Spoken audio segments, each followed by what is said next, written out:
मेरे चैनल में खुश आमदीद। यहाँ हम हकीकी जिंदगी के राजों और सच्चे जराइम की कहानियों का जायजा लेते हैं। हमारे साथ शामिल हों जब हम पुरस्कार गुमशुदगियों और मशहूर मुजरिमों की कहानियां देखते हैं। हम मिलकर उन सनसनीखेज केसेस के हकायक और राजों को जानने की कोशिश करेंगे। 25 दिसंबर 2024 को हुआ विमान हादसा। 25 दिसंबर 2024 को एक दर्दनाक घटना ने पूरी दुनिया को हिला दिया। अजरबैजान एयरलाइंस की फ्लाइट J28243 जो बाकू अजरबैजान से ग्रोजनी रूस जा रही थी, कजाकिस्तान के अक्ताऊ के पास आपातकालीन लैंडिंग के दौरान क्रैश हो गई। इस हादसे में 67 यात्रियों में से 38 लोगों की मौत हो गई और बाकी घायल हो गए, जिनमें से 11 की हालत गंभीर बताई गई।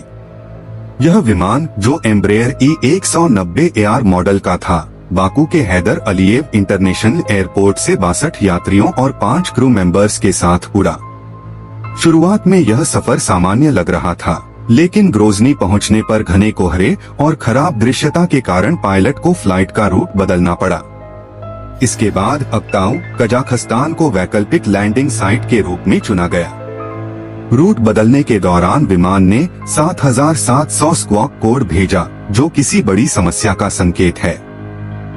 कुछ ही समय बाद विमान अक्ताऊ के पास क्रैश हो गया। लैंडिंग के दौरान विमान में आग लग गई, जिससे कई लोग मौके पर ही मारे गए, जिनमें दोनों पायलट भी शामिल थे। बचाव दल तुरंत मौके पर पहुंचा, लेकिन बड़ी संख्या में लोगों की जान नहीं बचाई जा सकी। शुरुआती जांच में कई सवाल उठे हैं। कुछ रिपोर्ट्स में कहा गया कि यह हादसा पक्षी के विमान से टकराने बर्ड स्ट्राइक के कारण हुआ, लेकिन कुछ सबूत विमान के ढांचे पर छर्रों जैसे निशान दिखा रहे हैं। इससे यह संभावना जताई जा रही है कि विमान गलती से किसी क्षेत्रीय तनाव के चलते एयर डिफेंस द्वारा निशाना बनाया गया हो सकता है। सरकारी अधिकारियों, विमानन विशेषज्ञों और एयरलाइंस ने घटना की गहन जांच शुरू कर दी है। विमान का ब्लैक बॉक्स बरामद कर लिया गया है और इसे हादसे के सही कारणों को जानने के लिए जांचा जा रहा है। अधिकारियों ने कहा है कि अभी किसी नतीजे पर पहुंचना जल्दबाजी होगी। विमान में सवार यात्री अलग अलग देशों से थे, जिनमें अजरबैजान, रूस, कजाकिस्तान और किर्गिस्तान के नागरिक शामिल थे। इस घटना ने उनके परिवारों और समुदायों को गहरा दुख पहुंचाया है। पीड़ितों को श्रद्धांजलि देने के लिए अजरबैजान में राष्ट्रीय शोक दिवस घोषित किया गया। यह दर्दनाक घटना विमानन सुरक्षा को लेकर एक वैश्विक चर्चा का कारण बनी है।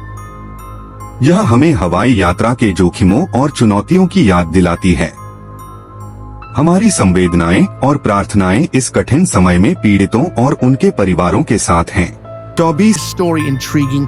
Don't forget to like, subscribe and turn on notifications for more stories of true crime and mystery. Thank you for watching.